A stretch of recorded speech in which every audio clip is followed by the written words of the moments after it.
Hi guys, welcome back to Firestorm Games, and you're joining us for another episode of the Hobby Table. This time we're turning our attention to the new release for Necromunda, one of the new gangs. This is the Escher Gang. Now I say new gang, but this is one of the old ones that's been resurrected for our modern day audience, and has also been resurrected in plastic. And as always, in these videos I'll be assembling these miniatures, giving you my thoughts and opinions about the miniatures themselves, and also talking about what kind of components you get in here as well. So let's get started and get these miniatures assembled.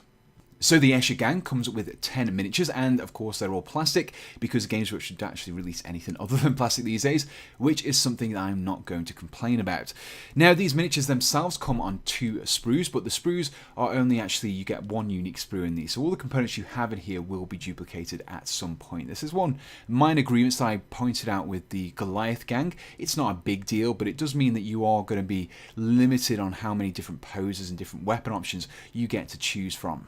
Now, in case you haven't noticed, the Escher Gang is entirely female, which, if I'm not mistaken, makes these the only full female human plastic kits that we have from Games Workshop, which is actually great news because you don't actually have to use them as a gang in Necromunda. You could actually use them as an all-female Imperial Guard Force, or Astra Militarum, whatever you want to call it, which actually gives this kit a lot more use outside of the game of Necromunda. So if you're not interested in the game itself, you're still going to have uses for this in 40k.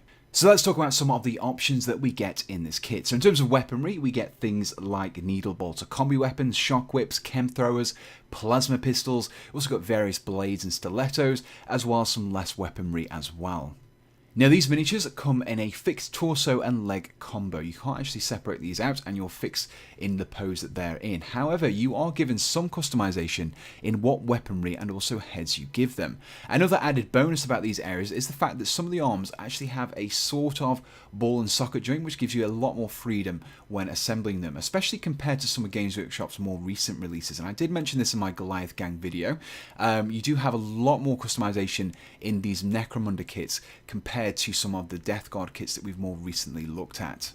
However, saying that, they're still not quite as customizable as some of the Space Marine kits, especially those old style ones which were just full of ball and socket joints and allowed you to customize your miniature to no end.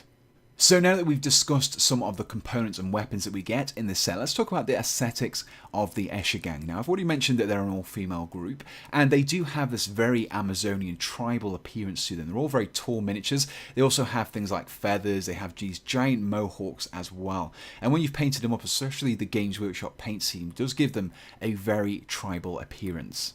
Now these miniatures are also very richly detailed and characterful. My particular favourite is the leader miniature, which is equipped with a commissar-like jacket, which gives the appearance that this miniature may have acquired this through nefarious means. It's little details like that that really bring some detail and character to these miniatures. Now I think I might have spoken about these miniatures enough for now, so let's see some fully assembled Escher Gang members.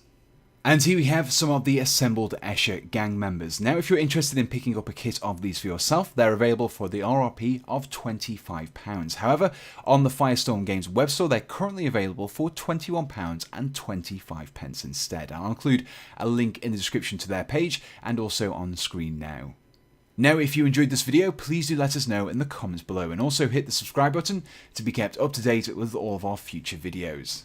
And so I just want to finish by saying a huge thank you for watching this video, and we'll see you again on Firestorm Games.